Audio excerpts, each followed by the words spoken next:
It's time to pop a top and relax, everybody. Welcome to Max and Mike. Two almost drunk guys talking politics and life.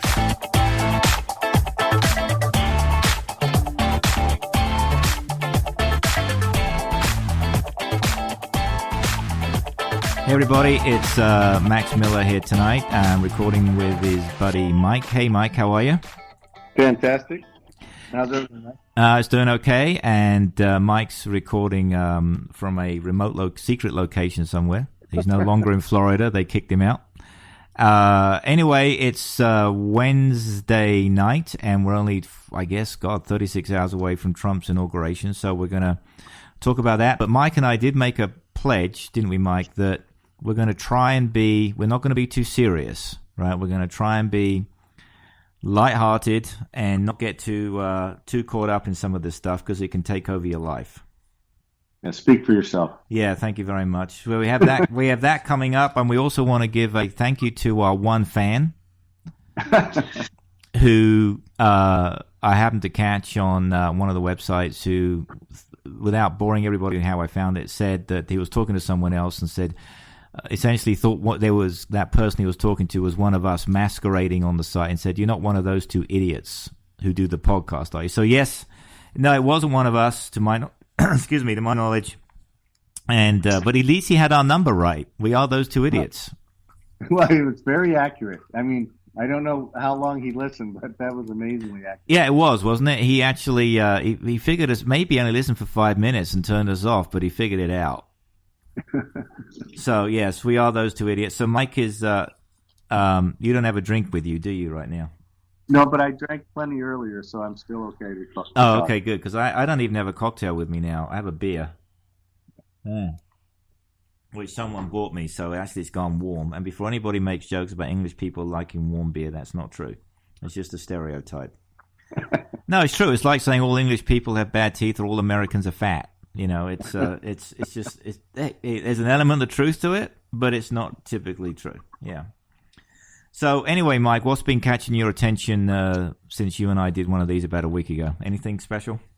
Well, I mean, obviously the inauguration coming up. I think it's a little bit of a sad time. I mean, a lot of people are very afraid of what's next, and I think a lot of people are disappointed in the precedents that President Obama has set over his during duck here. So yeah, you heard me sigh because it's like, come on, man, I don't think he did anything different than any other president has done. Pardon people and do stuff. Honestly, I don't think there's anything worth getting bent out of shape. He's been pretty activist, and again, I mean, the problem is this stuff comes around, goes around, and people who don't agree with Trump on his, out package are going to get hit with the same kind of things that may not be so nice and welcome for the incoming people that voted the next legislators. But it is what it is, and life goes on. I believe in the system.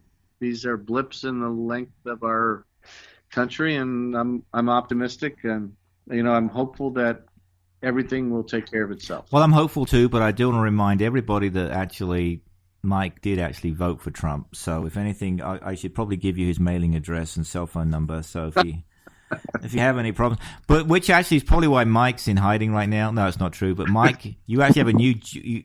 I only found out yesterday. You actually have a new job as well. You're off working. Working is awful. I didn't.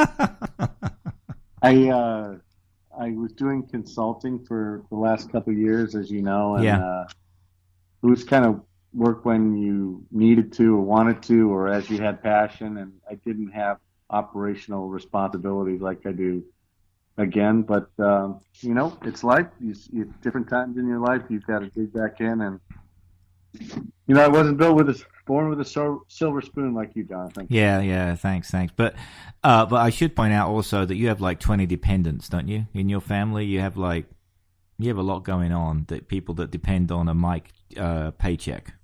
I do. Yeah, I do. But you know what? I will give this to your wife, though. She does buy you nice gifts with your money. On my credit card. With your credit card, she bought you a very nice watch that time. I don't remember the brand of it. I just know it cost thousands of dollars. Maurice Lacroix. Was that what it was? Yeah. Wow. I remember. Yeah, it's funny how these things happen. Go ahead. I think I'm still making payment. You're still paying for it. Yeah. Well, I gave the watch away and I'm still paying it. Wait a minute. You gave it away? I don't really. The irony of this story is I don't wear a watch. Oh my God. She thought I should though. Well, I've actually, this is getting off track here, but I've noticed this is a cultural thing. A lot of American men do not wear a watch. It's really interesting. So why didn't you give it to me? I'd have taken it because I wear watches. Well, you know why that is? Because we can't tell time. Well, yes, time zones are confusing. Yeah. AM and PM and all that. Okay, so, so I've had similar situations, right? My favorite one at the moment is, so we've talked about wives spending our money, and this is, I'm sure any women who are listening, listen, we like women, right, Mike? We're not trying to pick a fight. But my favorite one at the moment is my wife is throwing a bridal shower, which she's done this twice now, for someone who's not related to me, and then she has I hate to almost say audacity, but the whatever to say, well, I'm, meaning she is, splitting it with someone else. And I remember thinking, well, it doesn't matter. I'm still spending money, right? We have to pay for the invitations. Yes. And it's our house. Yes. And now we need to, apparently, Mike, we need to have the whole house landscaped, get ready for it. It's got to look spectacular. So it's very good of me that I was even asked to do it. I was like, wow, I didn't even know. I didn't have a vote. It all makes sense. It does to someone. Well, I think Trump's having to pay for his own inauguration. It sounds like. Well, the way he's not paying for the famous people because none of them are showing up. But I don't actually who is showing up. I don't even know. That's a big savings on the budget. Yes, it is. I've got a friend going. You do? I do. What's he doing? Singing or just hanging out? No, or is he an usher? What's he doing? He's going to be streaming it. He's going to stream the inauguration to me. So I think it's should be interesting. Wow. I mean, I'm fascinated by our first reality TV president, and I think this will be exciting at the very least. And I hope it's just exciting and not ominous. And but I think it's going to be exciting. I believe in the system. Yeah, I believe in the system too. But you've actually gone on record on this podcast. Actually, you have called him an idiot, and I'd like to remind you that you did vote for him. I'm going to bring that up every time. I'm still defending that vote. I still think it was better than the alternative, and I stand by that. But you've also gone on record. No, I haven't asked you before. How long are you going to give him? I told you 90 days. 90 days. Okay. Well, that's not long. That's the end of March, right? So, no, the end of April. Okay, the end of April. We'll give him the benefit of the doubt. We'll say June the 1st. Look, obviously, he's like Obama. He's got at least 7 more years or 8 more years after that to do something. But I think it would be fair to give some significant judgment after 90 days in what direction she's going and kind of how he's leading. Well, he's not going to win unless he does something dramatic. The way he's going on, there's no way in God's earth he's going to win the re-election. But that's funny. Actually, we were talking about this off air, right? Because I spoke to this about someone else yesterday. You know what would be interesting, what? Max, is I wonder if there's any odds in the London bookmakers like Ladbrokes. Oh yes. How long does he last as president? Like, is there he lasts a year, 4 years, 8 years? I wonder if there's odds on that. I wonder if he'll be impeached. I wonder if there's a bet on that. Probably. Or resign. He'll quit. He'll quit and say, "I'm bored. I don't want to do this anymore." He could fire himself. Exactly. Exactly. This is reality TV. He could cancel his own show. Yes, because the ratings weren't good enough. Exactly. He wanted a producer's credit. And he didn't get it. You know what would really hurt him actually would be if everyone stopped following him on Twitter. Oh my God, absolutely. Because all the people who don't like him are on the Twitter, and so are the ones that like him. But can you imagine if one day everyone said, "We got a campaign to drop Trump on Twitter," and his Twitter just ignore him. Just to put him on he would be crushed. Oh my God.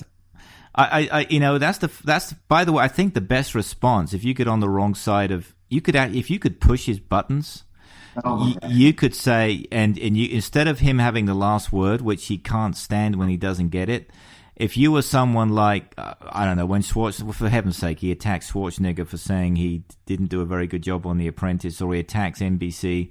It couldn't be an organization, but an individual. If an individual wrote back and said, I'm not going to get into a fight with Donald Trump, but I double dog dare him to respond because he can't, he won't be able to, and just to wind him up like that. You don't get into a serious debate with him. Just make fun of him that he can't not respond. He would go nuts, wouldn't he? He would go nuts.